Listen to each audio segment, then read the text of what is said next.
নমস্কার বন্ধুরা, আজ বাঙালির প্রিয় আলু ভাতে আর ডিম ভাতে করব। এর জন্য এই যে শুকনো লঙ্কা ভেজে নিয়েছি,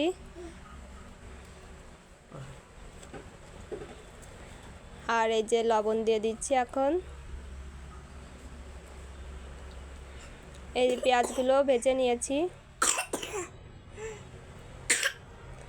ভেজে শুকনো লঙ্কার সঙ্গে ভালোভাবে মেখে নিচ্ছি।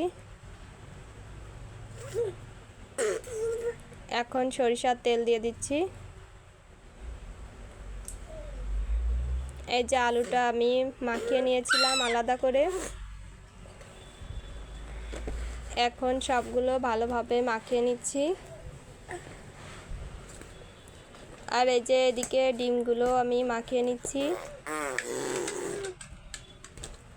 এরকমভাবে ডিম মাখা করলে কিন্তু খেতে অনেক ভালো লাগে।